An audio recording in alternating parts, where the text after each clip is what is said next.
Today's WNEM TV5 Evening Extra is brought to you by the Law Office of Carol Thomas. Their season over and their coach gone. Valley Lutheran's varsity boys basketball season has been cut short after their head coach resigned following complaints from parents. Thanks for tuning in to WNEM Evening Extra. TV5's James Felton lays out why, even though the school found no violation, the coach felt it was best to step down. A TV5 viewer who disagrees with Valley Lutheran's decision to cancel the remainder of the boys' varsity basketball season sent us the correspondence from the school's executive director to parents on February 16th. It included a resignation letter from head coach John Mueller. He stated in part that after much prayer and conversation, it has become clear that no resolution can be found between myself and the current players. Due to these irreconcilable differences, it is clear that the current players and I will be unable to move forward together. In that same correspondence, the executive director said some parents made complaints to the school about his coaching style. The executive director stated that after taking an extensive look into the complaints, no behavior beyond reasonable varsity coaching was found. The executive director went on to say that he acknowledges several players on the team felt hurt by the comments and tone used during practice and games. The executive director also said that school administrators could have taken quicker action to bring players, parents, and Mueller together to address concerns and reach an understanding. The correspondence also states that the term emotional abuse was brought up during a parent-requested meeting on February 12th. The school found no evidence of that, but would continue to do its due diligence in response to those concerns. In explaining the reason for canceling the rest of the season, the executive director told parents that the school stood in support of its coach and recognizes the conflict cannot be resolved within the short time left in the season, so it's made the difficult decision to bring it to a close. The executive director concluded by saying he knows the decision will be difficult for the student athletes, but he has a responsibility to protect the unity and integrity of our school. The executive director declined my request for an on-camera interview. He did provide us with a statement that you can view on our website, WNEM.com. James Felton, WNEM TV5. We did ask the school's executive director why the basketball season could not continue with an assistant coach. We're still waiting on a response. And the radar tonight shows that there's plenty of wet weather around us, but not much of it is actually moving through mid-Michigan, at least for the time being. However, at times tonight and into the weekend, we do expect that to change. Do expect after any rain and snow mix this evening that it will be primarily snow through the weekend. And because of the persistence both days, even though it won't be snowing the entire time, we think the occasional snow showers that just keep repeating through the area will have a chance to bring some minor accumulation. As far as the hour-by-hour forecast goes in the near term, you can see some scattered snow showers are possible right through the evening. Some of that will continue overnight as well, and then it will continue into Sunday at times before winding down into Monday. A look at downtown Saginaw tonight shows that any accumulation we pick up this weekend will be brand new accumulation, considering how much snow we've melted today. Another warmer than average day this afternoon. Current temperatures this evening right around the middle 30s for most of the area. We do expect winds to remain pretty strong through the first part of tonight, anywhere between about 15 and 25 miles per hour at times. A wind advisory remains in place for our southern counties. That goes until 9 o'clock, where gusts could be up to about 45 miles per hour or so. Your forecast for the rest of the weekend, including snowfall totals, coming up. Thank you, Chris. Still unfolding. 4 injured after a drive-by shooting in Flint last night. And police urge anyone with information to come forward. Investigators say it happened around 9 on Edwards Avenue between Mott and Ridgeway. The police chief tells us all 4, 3 men and 1 woman, were listed in good condition. He adds there's no suspect information at this time. Stay with TV5 for updates. Police in Flint investigating another shooting from last night that left a man in critical condition. Officers say the shooting happened at the Richard Manor on East Court Street. No one is in custody. If you have any information, you're urged to call police or Crime Stoppers. Monday's sentencing for Mike Bacigalupo is now canceled. Instead, the judge and attorneys will meet for a status conference. The former director of Bay City State Theater pleaded guilty to wire fraud in a scheme that sent the theater into bankruptcy. The claims revolved around 2 large loans he secured for the theater. That money was instead spent on a project in nearby Winona Park. At this time, no date has been scheduled for sentencing. Wire fraud is a felony that carries a maximum sentence of 20 years. More local news. Tomorrow in Midland, you can celebrate the Lunar New Year. The event will showcase how cultures around the world mark the first new moon of the year. The 4th annual Lunar New Year event shows the diversity of the Great Lakes and includes performances, exhibits, vendors, and food from multiple cultures. Tomorrow's celebration is from 2 to 6 at the Greater Midland Community Center. As the rebuilt dams near completion, the Four Lakes Task Force is hosting another webinar to go over where things stand. On March 4th, the task force will explain the second series of bonds scheduled to be issued in May and what property owners should expect for the Sanford Lake refill, which is scheduled to start April 15th. That webinar is scheduled from 5 to 7. This weekend, you can get help making your house feel like a home. The Caring Closet in Saginaw is hosting House to Home, providing free household items and decor. The nonprofit is for families transitioning into stable housing. You can also help someone in the community by donating. Reach out to the email at the bottom of your screen if you'd like to donate any household items. Tomorrow's event is from 9 to 11 at the Community Caring Closet on Mackinac Road. Across Michigan, if you use DTE Energy, expect another rate hike soon. That's because state regulators just approved another increase. The Michigan Public Service Commission signed off on an additional $242 million a year, but that's less than half of what DTE originally asked for. The company wanted $574 million and an 11% rate increase for residential customers. It comes on the heels of last year's rate hike, and Attorney General Dana Nessel is not happy about it. She says she fought to bring the increase down to 2.5%. In a statement, she says reliability and affordability should be a priority. Yet time and time again, we see proposals from DTE and Consumers Energy that emphasize costly capital projects over common sense investments that more directly reduce outages and improve services. DTE sees it differently. The company's president says the investments are already paying off. In a statement, Matt Paul says today's order from the Michigan Public Service Commission supports continued investments that are already delivering results, saying 2025 was the most reliable year for DTE electric customers in almost 2 decades. At the same time, we remain focused on keeping bills as low as possible for our customers. That rate hike will go into effect on March 5th. It's expected to add nearly $5 to an average bill. An inside look at a redevelopment project years in the making. After the break, we're taking you to Bay City to see how millions in state investment are transforming old, contaminated industrial sites into new housing.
Foreign countries that have been ripping us off for years are ecstatic. They're so happy. And they're dancing in the streets, but they won't be dancing for long. President Donald Trump calls today's Supreme Court decision deeply disappointing after it rejected his justification for instituting sweeping tariffs. Chief Justice John Roberts wrote in the majority opinion that Trump needs authorization from Congress to exercise those tariffs, a striking decision from the conservative court that made this 6-3 ruling. So this is really a big win for businesses, particularly those small businesses, those mom and pop businesses, those mid-sized businesses, and for the American consumer. That includes one business in Saginaw that calls today's ruling a relief. But now he wants relief from what he says his business has already paid. The president of Hayes Specialties Corporation in Saginaw tells TV5's James Felton he's spent hundreds of thousands of dollars because of those tariffs, and now he wants to get that money back. It's going to be a relief, I think, for a lot of people, and especially small companies like us that have been crippled by the tariffs. Jim Hayes Jr. is thrilled with the decision by the U.S. Supreme Court that struck down new tariffs imposed by President Donald Trump in 2025. Hayes is the president of Hayes Specialties Corporation in Saginaw. He tells me while he tries to buy American as much as he can, a lot of his products are from overseas. He says sales dropped 15% in 2025 because he had to raise prices to help offset the cost of the tariffs. We had to raise prices about 6% or 6 cents on the dollar for every 10% in tariffs. Hayes says he spent hundreds of thousands of dollars in additional money last year to stock his shelves and fill orders for customers. And now he says the federal government needs to give that money back. The beauty of today's decision was that it was not conservative or liberal. It wasn't Republican or Democrat. It was a majority of the Supreme Court with the conservative and the liberal justices determining that these tariffs were illegal. And therefore, we are expecting a refund on the very large amount of money we have paid because of what has been determined to be illegal. Hayes Jr. says he's working on plans to lower prices and offer refunds to customers who paid higher prices for his products when the new tariffs were in place. Just hours after the ruling, President Trump said he's enacting a 10% global tariff under a trade law. Those tariffs can only be in place for 150 days unless Congress were to vote to extend them. This has been a long time coming. I think people are excited, right? North Peak coming in. It's great to see this kind of project move forward, happening for our community. Building in bloom in Bay City. Today, officials with the State Department of Environment, Great Lakes and Energy toured the sites that will become the new Water Street Lofts, North Peak Brewing Company, and Kilkenny's Irish Public House.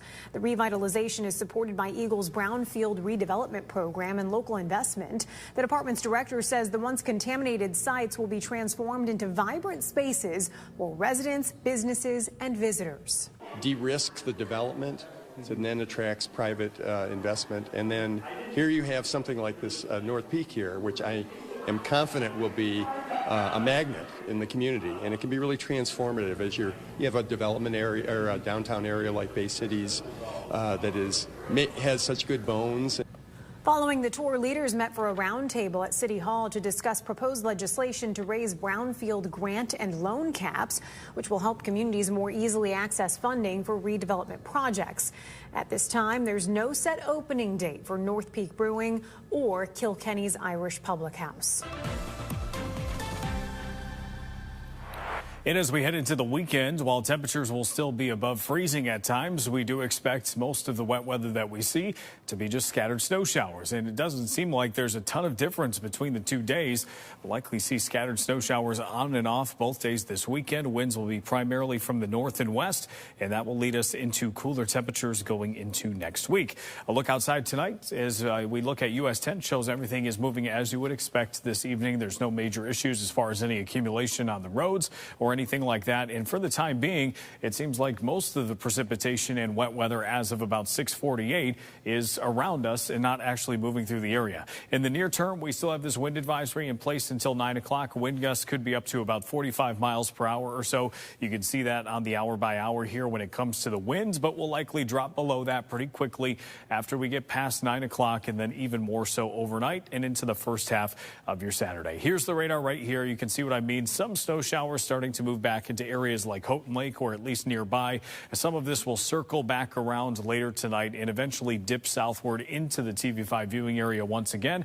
And then once it does, we'll just have continued snow showers at times through the weekend. What we are watching for is an area of snow that doesn't happen tonight, but you can see some of these scattered snow showers come through as we go through the day Saturday. There's likely going to be a band of snow that sets up in northern lower Michigan. You can see some of the northeasterly winds meeting the area of northwesterly winds. And what we have happening there is a collision between those two areas of wind. It leads to what we call a convergence zone, which forces rising motion. So that forces the snow showers to develop. There is some question as to just how far north or south exactly that band will be. But I think our northern counties will have the best chance for more persistent snow relative to areas off to the south.